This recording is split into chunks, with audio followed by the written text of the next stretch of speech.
जंगल में एक गधा था और उसकी सबसे बड़ी समस्या ये नहीं थी कि वो गधा था, बल्कि ये थी कि उसे लगता था वो बहुत समझदार है। लेकिन सच ये था, कोई उसे सुनता ही नहीं था। वो हर बात में बोलता, हर जगह सलाह देता और हर बार लोग उसे अनसुना कर देते। धीरे धीरे उसने बोलना कम कर दिया, लेकिन सोचना नहीं छोड़ा। अब वो ज्यादा बोलता नहीं था, बस चुपचाप सब देखता रहता था। कौन किससे डरता है, कौन किससे लड़ता है, किसे क्या चाहिए, उसे सब समझ आने लगा था। एक दिन जंगल में खबर फैली कि शेर बीमार पड़ गया है। वो कई दिनों से बाहर नहीं निकला था। धीरे धीरे जंगल में बेचैनी फैलने लगी। अब सवाल उठने लगा, अगर शेर नहीं रहा तो जंगल को कौन संभालेगा। जल्दी ही झगड़े शुरू हो गए। लोमड़ी चालाकी दिखाने लगी, भेड़िए झुंड बनाकर घूमने लगे, हाथी अपनी ताकत दिखाने लगा, छोटे जानवर डरकर छुपने लगे। जंगल धीरे धीरे बिखरने लगा। गधा ये सब देख रहा था। इस बार उसने जल्दी में कुछ नहीं कहा। एक शाम अचानक जंगल के एक हिस्से से तेज भागते हुए जानवर आए। पानी खत्म हो रहा है, नदी सूख गई। अब डर और बढ़ गया। सब एक साथ उस जगह दौड़े। वहां सच में पानी बहुत कम बचा था। अब सब फिर चिल्लाने लगे, पहले मैं पीऊंगा, नहीं मेरा हक है। धक्का मुक्की शुरू हो गई। तभी गधा बीच में आकर खड़ा हो गया। पहले किसी ने ध्यान नहीं दिया, फिर उसने एक जोर की आवाज लगाई। पूरा माहौल रुक गया।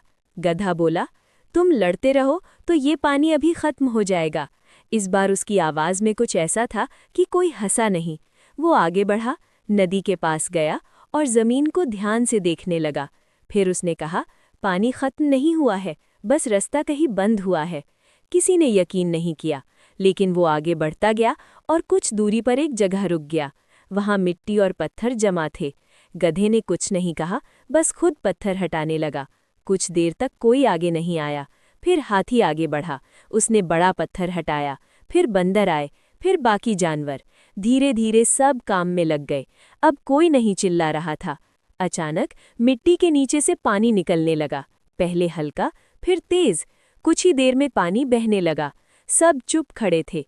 उन्हें समझ आ गया था कि जिसे वे हमेशा अनसुना करते थे, उसी ने सबसे बड़ी समस्या देख ली थी। अब सब फिर इकट्ठा हुए। शेर भी आया, कमजोर लेकिन सब देख रहा था। शेर ने पूछा, अब बताओ राजा कौन बनेगा।